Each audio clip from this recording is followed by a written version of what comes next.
ওই হচ্ছে স্বপ্নের পদ্মা সেতু। আর এখান থেকে টোল দিয়া শেষ করে আমাদের উঠতে হবে পদ্মা সেতুতে। তো আমরা টোলটা আগে দিয়ে শেষ করি, তারপরে পদ্মা সেতুতে উঠব। এখানে সিস্টেমটা খুব দারুণ রাখছে। এই হচ্ছে টোল প্লাজার, এখানে চলে আসছি। ব্যাগটা একটু বেশি হয়ে গেছে তো ভাই।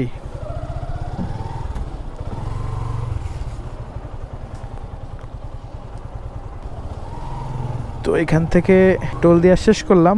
তো জায়গাটা একটু ছোট হয়ে গেছে, আমাদের ব্যাগের জায়গাটা একটু বেশি ছিল, যার জন্য এই যে পাশে যে ব্যারিকেড রাখছে ওইটা কিন্তু লেগে গেছিলো।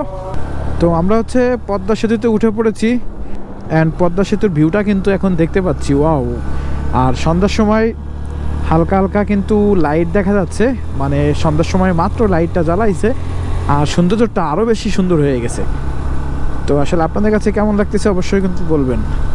এই পদ্মা সেতুতে এক সময় এই পদ্মাতে কত কষ্ট করে বাড়ি যেতে হচ্ছে, আর এখন কত ইজি।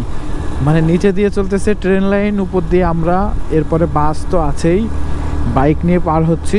তো সব মিলে আসলে সুন্দর আমাদের যাতায়াতের ব্যবস্থা হয়েছে, যেটা আসলে ভাষায় প্রকাশ করার মতন না। খুবই আনন্দিত আমরা এই পদ্মা সেতু হওয়াতে। অ্যান্ড এটার সুবিধা যে কত বেশি হয়েছে সেটা শুধু পদ্মার এপারের মানুষই জানে। চলুন পদ্মা সেতুটা উপভোগ করি।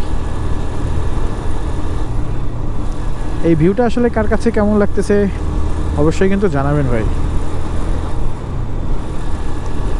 আমার কাছে এই মানে সন্ধ্যার ওয়েদারটা একটু স্পেশাল মুভমেন্ট বা ভালো লাগতেছে, কারণ লাইট জ্বলতেছে, কুয়াশা কুয়াশা ভাব, নিচে দিয়ে ট্রেন যাচ্ছে। আর একটা বিষয় হচ্ছে খুবই কুয়াশার কারণে দূরের কিছুই দেখা যাচ্ছে না।